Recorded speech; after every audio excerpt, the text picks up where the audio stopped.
پیغام محبت کی ایام، یہاں عورتوں کے حقوق کی بات ہوگی، یہاں جانوروں کے حقوق کی بات ہوگی، یہاں ماں باپ کے حقوق کا ذکر ہوگا، یہاں پڑوسی کے حقوق کا ذکر ہوگا، یہاں بیٹی کی بابت بتایا جائے گا۔ ایک بات اور آپ سے کرنی ہے، اس پر بھی آپ نے خاص توجہ کرنی ہے۔ انسان کچھ چیزیں ایسی ہوتی ہیں جو اس کی تقریر سے ثابت ہوتی ہیں، اور کچھ چیزیں ایسی ہوتی ہیں جو اس کے عمل سے ثابت۔ ہمارا زمانہ نہ تیز لوگوں کا زمانہ ہے، لوگ آگے بڑھ کے نہ اپنا بتانا چاہتے ہیں۔ اپنا بتانے سے بات نہیں بنتی، عمل کرنے سے بات بنتی۔ میں اپنے دوستوں کو اکثر مشورہ دیتا ہوں کہ کبھی کسی کو شیشے میں اتارنے کی کوشش نہ کرنا۔ اگر تم نے کسی کو شیشے میں اتارا تو دنیا بڑی تیز ہے، وہ تمہیں شیشے میں اتار لے گا۔ مت کوئی ایسا کام نہ کرنا۔ اخلاص حسن ہے زندگی کا۔ اخلاص والے لوگ اداکار نہیں ہوتے، وہ جو ہوتے ہیں وہ اصل ہی ہوتے ہیں، وہ جو ہوتے ہیں وہ اصل ہوتے ہیں، ان میں کوئی اداکاری نہیں ہوتی۔ میلاد شریف کا عنوان اور میرے نبی کریم صلی اللہ تعالی وسلم کی تشریف آوری، اس نے دنیا سے ہر ملمہ سازی کو دور کر دیا اور احساس، اخلاص، ان چیزوں کو بیدار کر دیا۔ حضور کے آنے سے پہلے رشتے سارے ہی تھے، ماں بھی ہوتی تھی، باپ بھی ہوتا تھا، بہنیں بھائی سب رشتے ہوتے تھے، رشتے تھے، ان میں احساس نہیں تھا۔ اگر میلاد منانے والے میں احساس ہی نہ ہو اور وہ دعویٰ اونچا کرے، احساس ہی نہ ہو سرے سے، وہ بالکل دنیا داری کرے۔ میلاد تو احساس کا نام ہے نا، حضور نے احساس دیا، احساس۔ ہمارے یہاں کچھ رشتے ایسے ہوتے ہیں جن کا تذکرہ لوگ کرتے نہیں، شرماتے ہیں، جیسے میاں بیوی کا رشتہ ہے۔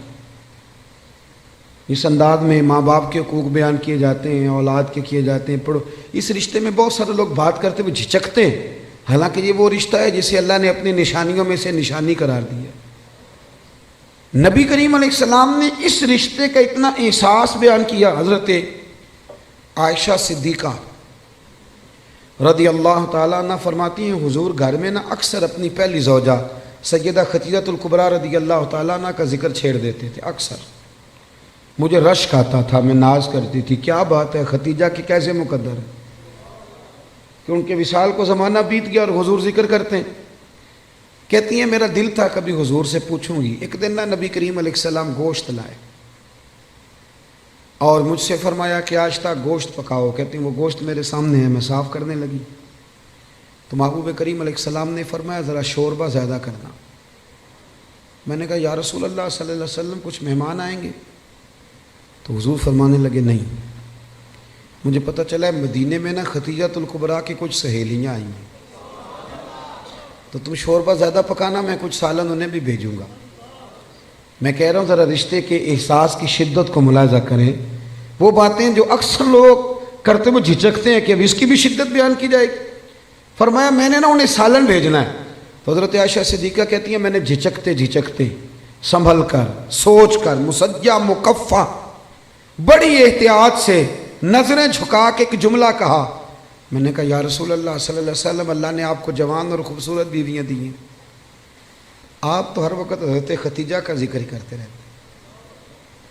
کہتی ہیں میں نے تو بات کر دی اور میں خاموش ہو گئی، اب میری جرت نہیں تھی کہ نظر اٹھا کے دیکھوں چہرہ نور کا رنگ کس طرح کا ہے، جھجک رہی تھی۔ پوری ہمت کر کے میں نے ذرا نظر اٹھائی تو حضور کے چہرے پہ جلال تھا۔ تو محبوب فرمانے لگے عائشہ آج بات کی، آج کے بعد نہ کرنا۔ یا رسول اللہ کیا ہوا؟ فرمایا عائشہ میرے پاس جتنے لوگ آئے ہیں وہ سکھوں کے وقت آئے ہیں، خدیجہ تو میرے دکھوں کی ساتھی ہے، وہ تو میری تکلیفوں کی ساتھی۔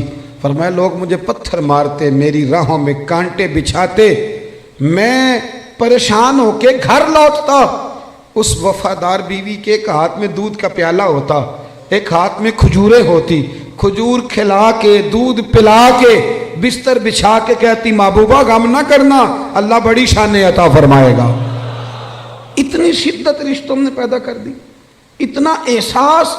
حضرت عائشہ کہتے ہیں ایک بوڑھی اماں حضور سے ملنے آئیں تو نبی پاک نے بڑا ہی پیار کی، کھانے کھلائے، حضور بڑی محبت سے باتیں کرتے رہے۔ نبی کریم علیہ السلام نے جاتے دفعہ تحفے بھی دیے۔ صاحب کنز العمار لکھتے ہیں حضرت عائشہ کہتی میں نے کہا حضور مہمان تو روز آتے ہیں، پر اتنا پیار. کون تھی بی بی؟ محبوب فرمانے لگے ختیجہ الکبریٰ کی سہیلی تھی. یہ آتی تھی ختیجہ ٹائم دیتی تھی. کیا خوبصورت جملہ ہے. فرمایا میں نے آج ختیجہ کے طریقے کو زندہ رکھا ہے, میں نے اسے وقت دیا. حسن العہد من الایمان. محبوب فرمانے لگے اچھے طریقے سے رشتے نبھانا یہ بھی ایمان کا حصہ ہے. او میرے دوست, رشتوں کی شدت ہو. او یار چھوڑ, ایسے ہی تو باتیں سن سن کے ادھر ادھر سے اپنے سگے بھائی کا مخالف ہو گیا. بھائی سے پیار کر, بھائی سے محبت کر. میلاد کا معنی رشتوں میں حسن پیدا کرنا. ایک صحابی نے آ کے عرض کی یا رسول اللہ یہ میرا بھائی آپ کے پاس ہی بیٹھا رہتا ہے, مشکات میں موجود, سارے کام تو مجھے کرنے پڑتے ہیں. تو میلاد والے محبوب نے کیا خوبصورت جملہ کہا. فرمایا جا جا کے ڈیوٹی کر, رب جو تجھے رزق دیتا ہے نا وہ اس کی برکت سے عطا کرتا ہے. اتنا حسن پیدا کر دیا رشتوں میں, اتنا. او یار بہن کے لیے جو جذبات نبی پاک نے بیان فرمائے. حضرت شیمہ حضور کی رضائی بہن تھی. توجہ ہے میری بات پر؟ میں ایک شکوہ کر لوں آپ دوستوں سے ہلکا سا.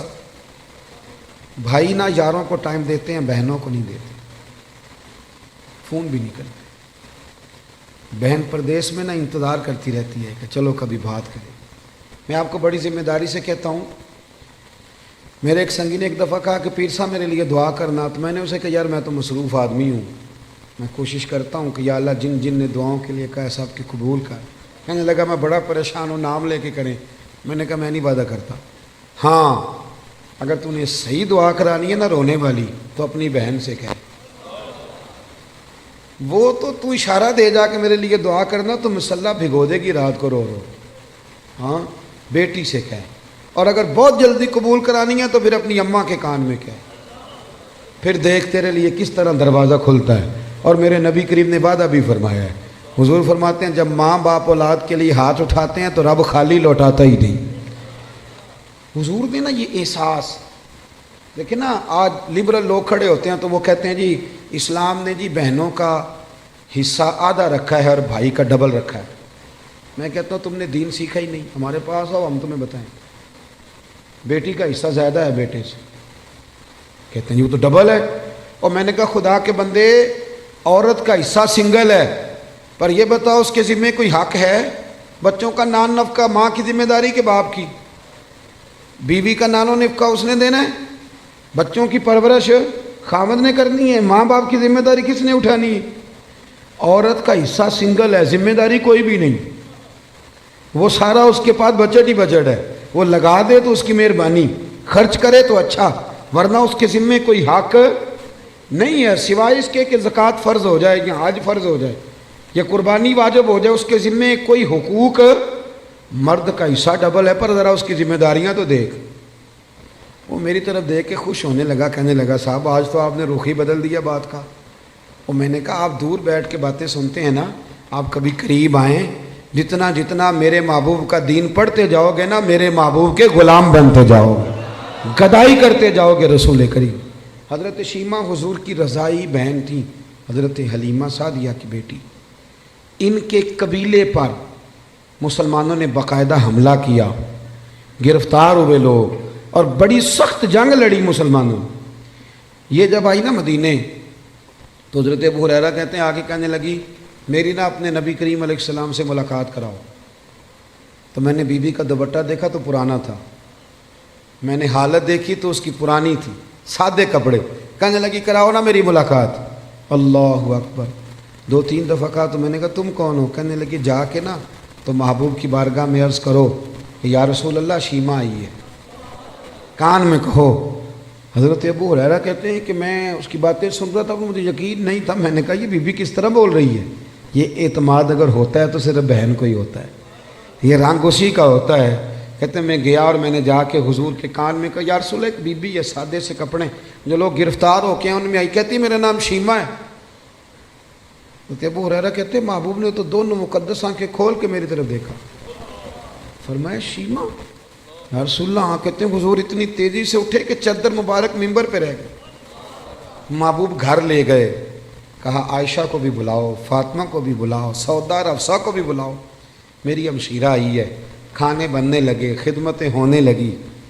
سارا زمانہ ترستا ہے کہ مدینے میں کوئی کلی بن جائے پر میرے محبوب فرمانے لگے شیمہ تو پسند کرے تو تیرے لیے مدینے میں مکان نہ بنا دوں، اگر تو کہے تو میرے پاس رہ جا میری بہن، یہاں رہ جا۔ حضرت عائشہ کہتی میں رو رہی تھی کہ محبوب اتنا پیار، اتنی محبت، وہ رضائی بہن کے ساتھ۔ میلاد تو احساس کا نام ہے، تیرے اندر احساس ہی نہ ہو اور تو خالی نعرے لگا کہ گھر لوٹ آئے، تو تو میلاد کو کیا سمجھا، تو مقصد تک کیسے پہنچا؟ میرے عزیز غور کرے۔ حضرت شیمہ کہنے لگی نہیں میں نے واپس جانا ہے، اور میں ٹھیک ہے میں تیاری کرا دیتا ہوں۔ کہنے لگی اکیلی نہیں جاؤں گی، میرا جتنا قبیلہ گرفتار ہوا ہے سارا آزاد کریں۔ حضرت عائشہ کہتی ہیں پہلے جتنی بھی باتیں ہوتی تھی مشورے سے ہوتی، صحابہ کو بلایا جاتا، مشورہ کیا جاتا، لیکن ادھر بہن کے لب ہلے آزاد کر دیں، ادھر حضور نے مشورے نہیں لیا، فرمایا جا سارے ہی آزاد ہیں بغیر مشورے۔ احساس کا نام میلاد ہے، تھوڑا احساس۔ آپ یقین کریں کبھی کبھی بڑی دقت ہوتی ہے، محافل میلاد میں بڑی دقت ہوتی ہے، یار آپ احساس ہی نہیں کر رہے، آپ سمجھ ہی نہیں رہے چیزوں کو کہ یہ کس قدر خوبصورتی کا موقع ہے۔ پوری دنیا کے احساس کا پیغام اگر دیا جا سکتا ہے تو میلاد شریف کے نام پر دیا جا سکتا ہے، میلاد النبی کے نام پر۔